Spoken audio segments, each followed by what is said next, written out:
Which woven or Aramid Kevlar case is going to be best for your iPhone 17 Pro Max? I just spent $240 on these 4 cases so that you can find out which one is going to be best for you and your phone. This is the Pitaka Sunset UltraGuard case for your iPhone 17 Pro Max, and it doesn't just come in the sunset, it also comes in a more bluish hue called Moonrise. It's going to be 2 millimeters thick, and the total weight here is going to be 35 grams. The first thing you're going to notice when you touch the case is that it's going to be very smooth. There's no feeling of a weave here, even though it's made out of that 1500 Aramid fiber. And if you check the buttons, they are going to be protruding and quite clicky, but they're also going to feel a little bit soft. If you're comparing it to the Benks case, the inside of your Pitaka is also going to be slightly smooth to the touch, but it's not going to be like microfiber-esque. And if you're looking at the camera bump area, it's going to be coming in this TPU material, and inside of it, it feels like there's some polycarbonate or some type of plastic compared to the aluminum you're getting on the Benks case. The Pitaka is infused with Orca resin, and that Orca resin actually helps it improve the impact resistance just in case you drop your phone. And if you place your phone inside of the Pitaka case, you'll notice that it's going to be covering all of the corners around the screen just about 1 millimeter, and all the aluminum around your screen is going to be protected. So it does have a good feeling here because of the mixture between the TPU and the Aramid fiber, but the biggest problem is going to be that massive camera cutout, as you can see here. And similar to what you see on the Made by Apple cases, this is where you're really going for beauty over function. The area around your camera bump is going to be well protected because it's fully encased, but the aluminum on the top as well as around the lenses is fully exposed. So this area can very easily get scratched, especially if you leave this in your pockets or you have keys. The other thing about it is that the grip on your Aramid fibers is not going to be very good. So even though it's going to give you a lot of protection because the responsiveness is not going to tear, it also looks very clean, it doesn't have any feeling of a weave. It actually looks more like a wallpaper than a weave. And why that's important is that if you ever do a grip test, a weave pattern that has some texture is just going to be easier to grip into your hand because there's going to be some friction. If you're just doing a MagSafe test here, I would actually rate the Pitaka at a 7.5 out of 10. Out of all of the Pitaka cases I've ever tested, this is going to have the best MagSafe magnet, but it's not going to be as powerful as some of the cases like we get from ESR or from Rinke or even from Spigen. With that said, I would not be hesitant of recommending this if you have a MagSafe car mount or you have a MagSafe charger, because even though it's going to be a 7.5, that is still more than powerful enough that even if you hit a lot of speed bumps, it's not going to fall off the mount. The bumpers are going to be malleable and softer than what you have on the back, so it's actually going to feel a little bit cleaner and smoother in the hands, except for the areas that are not covered in the Aramid. Another good feature for the Pitaka here is that the camera control button is also going to be very responsive and sensitive. It is easy to use, it's going to be easy to find because of how slick the case is, so it's really just like scrolling up and down your phone. It integrates very cleanly with your phone as well as inside the aesthetic of your phone. The camera cutout on the bottom is also going to be reasonably sized. It's not the biggest, it's not the smallest, but it's going to be very reasonable. And overall, I do like what the case looks like.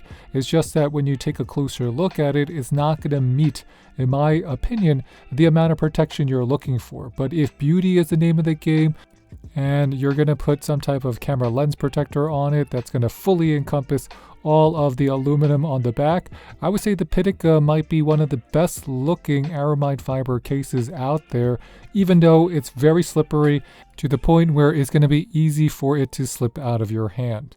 This is the Benks Prestige ArmorPro case, and it also comes out in different colors for your iPhone 17 Pro Max, including Aurora as well as black. So when you look at it, it's utilizing something called float weave weaving. So that allows the Kevlar to be weaved, so it gives you additional texture on the sides as well as on the back.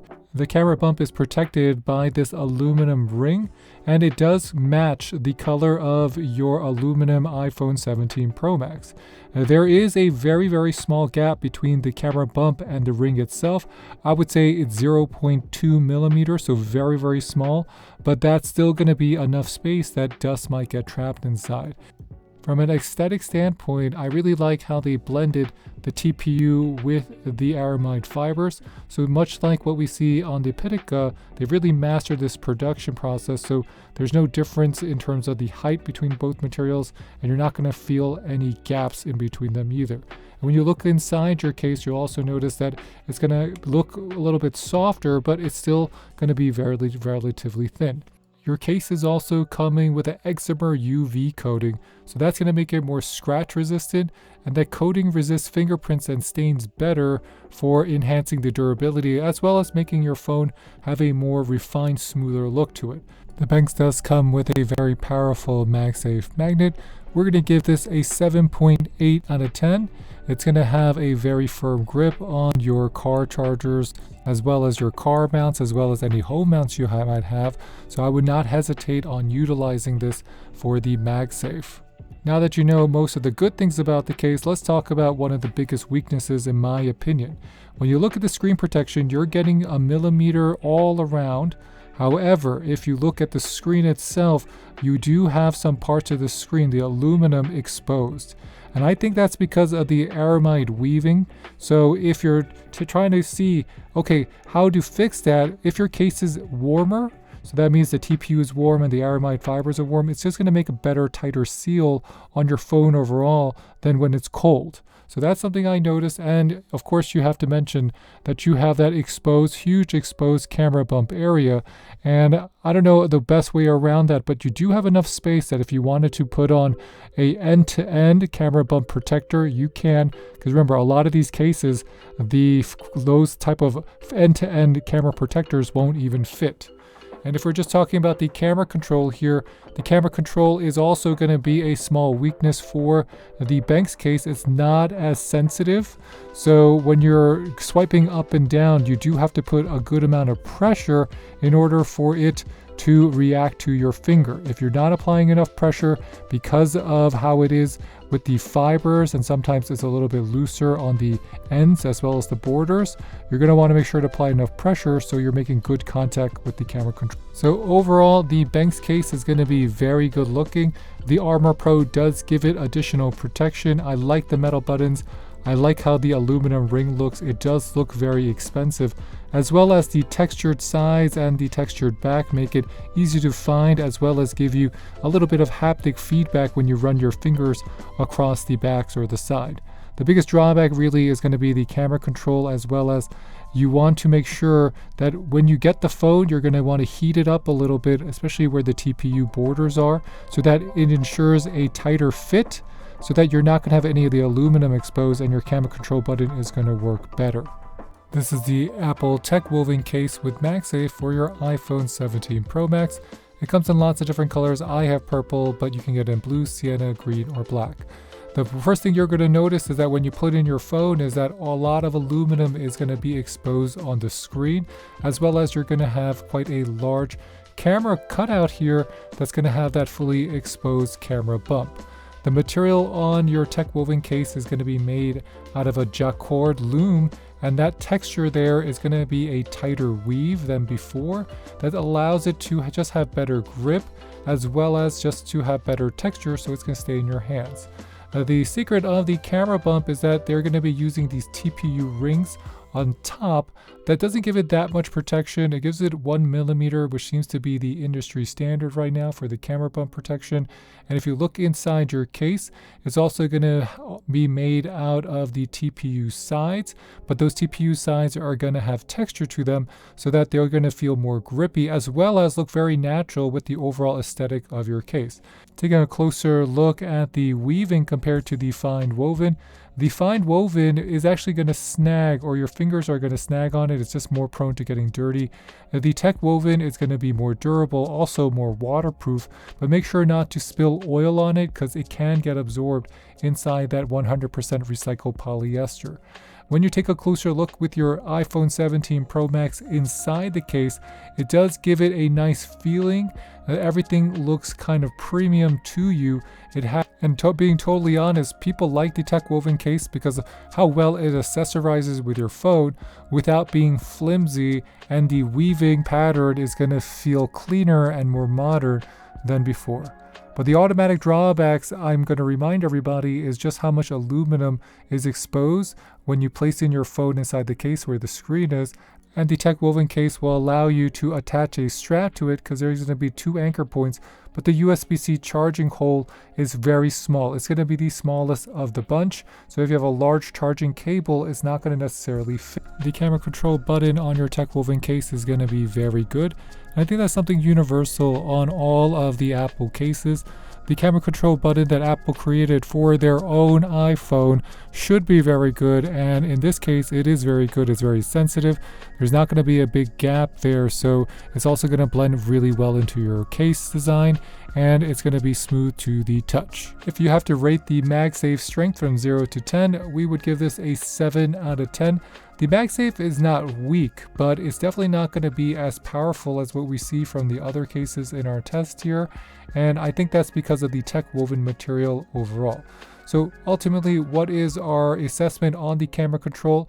Camera protection is going to be poor, but the corner protection as well as the aesthetics that it brings to your case with that Apple logo is going to be very, very good, if not best in class from all of the Apple cases. The drawbacks are immense, but I think what Apple did here is that they made a better looking case that's going to still have that woven pattern that makes it look more fashion, as well as makes it a better accessory for your life. All right, so another case we want to highlight to you will be the Mous Limitless case, and that's going to be more of a hybrid case. So the Mous Limitless is giving you the Aramid back cover. So this little cover here is going to be an Aramid, but around the camera lens area as well as the sides are going to be made out of that more, I guess, the heavily reinforced TPU. Because it's enforced and it has the additional drop protection, it is not going to be like the other cases. So if you guys notice, these sides are going to be quite squishy. There's going to be a grip pad right here in terms of the grip grooves. Not so much on the camera control. It's going to have that little raised rim. If you touch it, you know, it's exposed. What I like about it is that your camera bump area is completely covered, and this is going to be quite sharp, so that you will feel the sharpness of it. It gives you about 1 millimeter protection from the camera lens to the top of the cover right here. So it's about 1 millimeter in terms of the depth. 17 Pro Max case is that the sides are going to be squishier. The buttons are quite clicky. They work well. They're responsive. All of the areas around your screen is also going to be well protected. And if we're talking about the MagSafe magnet strength on your mouse case here, it's similar to the Pitaka. We're going to give this a 7.5 out of 10. So not the strongest. The mouse is going to have the most protection out of the bunch here, not just because of the AeroShock bumpers on the corners, but also because it's going to be a heavier case. It's going to have thicker materials, and the TPU all around it is just going to be more shock resistant than things that are a little bit skinnier. The MagSafe magnet on the Mous Limitless is going to be a 7 out of 10, maybe a 7.2 out of 10. Again, it's not the strongest. It's actually very similar to what you see with the Techwoven. And I think that really comes down to just how thick the back panel is, as well as how much Aramid they're placing inside their case. The Aramid is not going into their bumpers and blended like what you see with the Pitaka and the Benks, but overall the Aramid is there. If we're talking about the overall smoothness as well as grip on the Aramid, it's not going to be the most grippy. It actually will be very slippery. There's no additional texture in that weaving pattern, so it will feel more like the Pitaka than it does like the Benks. Ultimately, what's my verdict on the Mous Limitless case? It's going to be one of the most protective cases you can get in terms of the drop protection on the borders and the sides for your iPhone 17 Pro Max. The weakness is that it still comes with that large camera cutout, as well as that Aramid material is going to be less grippy than expected. So you want to make sure that if you're using this phone, you're always going to have a good grip on it. And one of the biggest improvements that Mous made is that they have that inlaid camera control button that is really going to be one of the best in class, especially considering how thick the borders are overall. So the Mous Limitless Case is going to be a good case for the iPhone 17 Pro Max, but the budget, the cost of it, in my opinion, is going to be the biggest weakness because it's more expensive. It's the most expensive case in our review here. That it might cost even up to $80, and on sale it might be closer to $60. The Aero Shock, the amounts of protection you get all around, it has thicker borders up top and bottom, something you do not see on the fancier cases from Pitaka and Benks in terms of their features. But the Mous case overall is going to be a case that you should be able to use for years, not just months. So which one of these premium cases is going to be best for you? Well, it ultimately comes down to your budget and your needs. I really like what Benks is doing here with that different texture core weave, so it's just easier to find everything on your phone, as well as you can feel the phone out, so it's not going to be as slippery. When you compare this to something like what you see on the Mous or the Pitaka, both of them are going to be solid options. The Pitaka is aesthetically very pleasing, it looks good, it's super clean, and the Mous is going to be the most protective of the bunch, which is to be expected because it's the heaviest, it's going to have the thickest borders, it has additional corner drop protection, and it's going to be coming with that Aero Shock inside with a microfiber S lining. But regardless, just because something's heavy doesn't make it the best. So you got to pick which one's for you. I know a lot of people like the Apple Techwoven, me myself included this year, and that's because the Techwoven case is going to look very expensive. The feeling on the borders is also going to feel expensive too, but it's easy to get the Techwoven case dirty. So I've had mine for just about 10 days here, and I've already got it dirty. The size, the bumpers, it's already getting dirtier from food as well as stains. And that's something that you do not have to necessarily worry about as much from the cases that are made of strictly Aramid TPU with Kevlar, like we see from the Benks case, like we see from the Mous case, and like we see from the Pitaka case. So choose which one is best for you. There's no wrong answer here. It's just that all of them are going to be expensive and none of them have a precise camera control cutout. So with that, thanks for watching, everybody. If you have any questions, please leave them in the comment box below, and please hit that like and subscribe button. It really does help support our channel. I got a lot of different reviews, so stay tuned, and I'll catch you next time. This is Dave with the French Glow signing off. Bye, bye, bye.